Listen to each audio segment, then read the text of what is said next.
Hello friends, welcome to another interesting session of ACE Accounting Exam Series. Today's topic is accounting ratios. We are going to learn this in parts.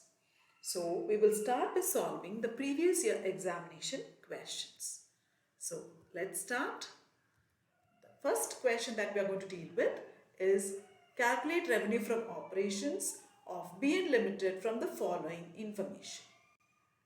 The details given are current assets rupees 8 lakhs, quick ratio 1.5 is to 1, current ratio is 2 is to 1, inventory turnover ratio is 6 times. And they have also given that goods were sold at a profit of 25% on cost. So as soon as you read, you have to first understand what are the ratios that you need to know and what is the amount that they want you to calculate. Here you need to know the formulas of current ratio, quick ratio, inventory turnover ratio, and you have to know that you are required to calculate revenue from operations. So let's first recall the ratios. Current ratio is equal to current asset by current liabilities. Quick ratio is quick assets by current liabilities. And inventory turnover ratio is equal to cost of revenue from operations by average inventory. Now let's go and start with the solving this question. So here we have been given the current ratio. They have given us the current ratio as 2 is to 1 and we have the value of current assets given at 8 lakhs. Now what was the formula for current ratio? It is current assets by current liabilities. So current ratio and current asset is available. So we'll replace that information here. 2 by 1 was the current ratio. Current asset is valued at 8 lakhs divided by current liability. So from this we get current liability is, we take it to this side and bring the 2 down. So it is basically 8 lakhs divided by 2 or rupees 4 lakhs. So this way we arrived at the current liabilities.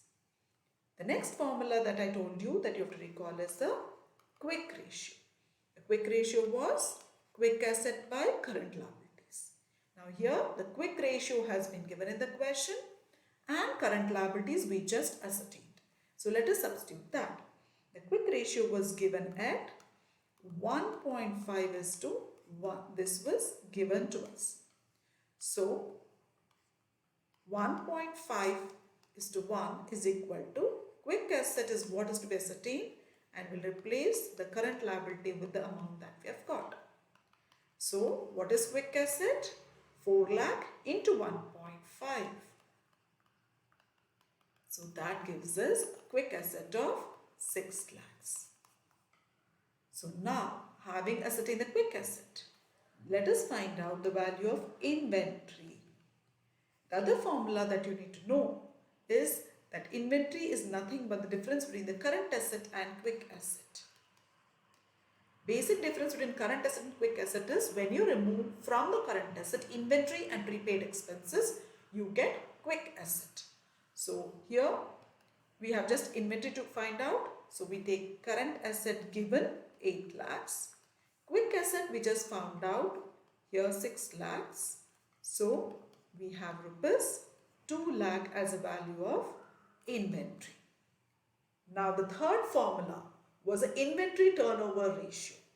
In inventory turnover ratio, the formula that we discussed was cost of revenue from operations by average inventory. But here we don't have average inventory, but we were able to ascertain the value of inventory. So we will take that only.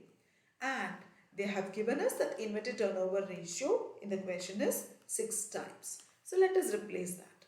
So it is 6 is equal to, we don't know the cost of revenue from operations. So we are going to leave it as such and replace the average inventory with the 2 lakhs that we have found out.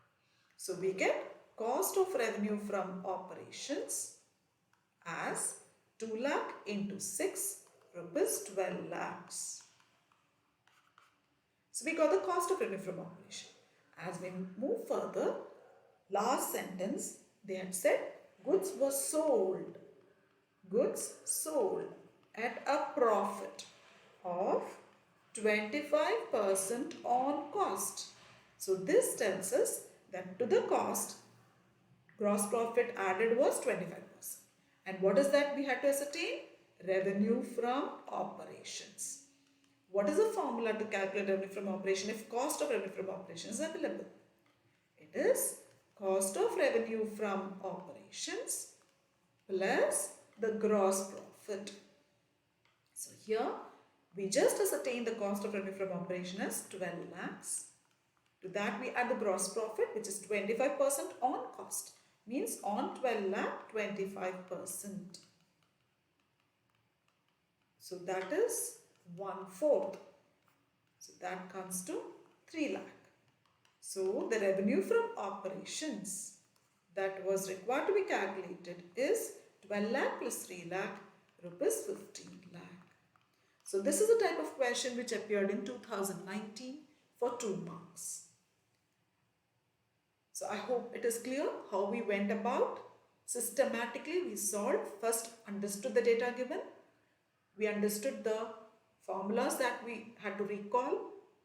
And then systematically, one after the other, we started determining the information. And finally, we arrived at what was required to be calculated in the question. So now, let's move on to the next question. The next question here, this is a 2014 question. There's another variety of question that you might encounter in the exam.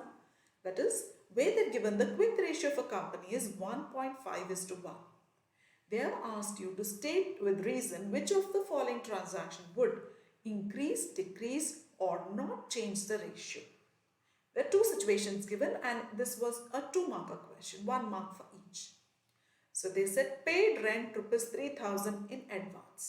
And the second transaction was trade receivable included a debtor, Sri Ashok, who paid his entire amount due, rupees 9,700. So first thing, we will recall the quick ratio formula, which is quick asset by current liabilities. That has been given to us? Yes. They have given it as 1.5:1. So now, the first transaction, rent paid in advance. So let's analyze this particular information. What are the accounts affected when rent is paid in advance? There is going to be rent paid in advance account, and there is going to be money going out, so cash or bank account. So these are the two accounts which are going to be affected by this transaction. So now rent paid in advance account is part of which category? It is a part of current asset as well current asset, and cash part of current asset and quick asset. Now why did I not say quick asset here? Because how do you arrive at quick asset?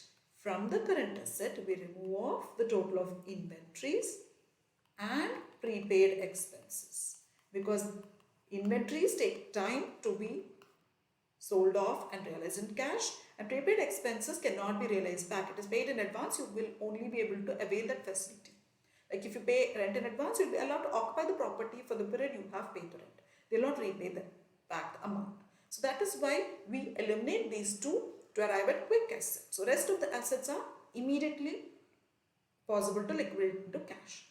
So here rent paid in advance is a part of prepaid expense. So that is not part of quick asset, only current asset. Whereas cash is a part of current and quick asset. So therefore, in the formula if you see there is quick asset and current liability.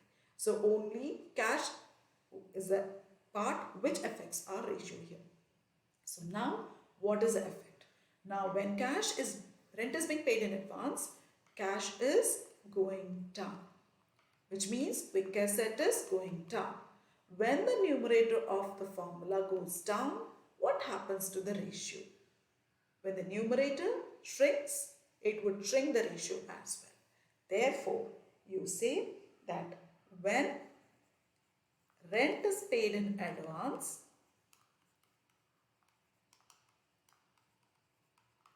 the quick asset in the form of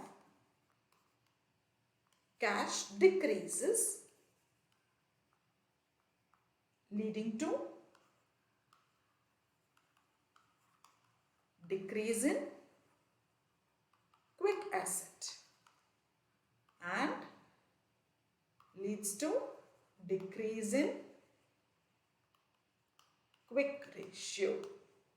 So this is the explanation. They have said state with reason. So this is the reason because of which the ratio decreases. So our conclusion is ratio decreases.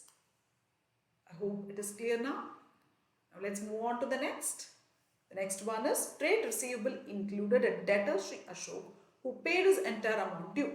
So here the trade receivable, a debtor Sri Ashok who paid his entire amount. So what has happened here? In this case, the debtor was involved and he paid an entire amount that was due, which means money was received. So what happens to the debtors? Debtors decrease, whereas cash increases. Now you see, only quick asset is what is involved and cash and debtors both are quick asset. So here quick asset decreases, whereas here quick asset increases by the same amount of 9,700. And therefore what happens here? There is no change in the quick asset. And current liability is not involved at all in this transaction. It's not affected at all. And therefore, with the quick asset numerator unchanged and no change in current liability, the quick ratio also there is no change. So this is how you have to explain it in words and you'll be able to easily get the 2 marks. So I hope the different variety of questions that you can face in the exam is clear to you. So thank you for joining me today. Hope this was a useful session.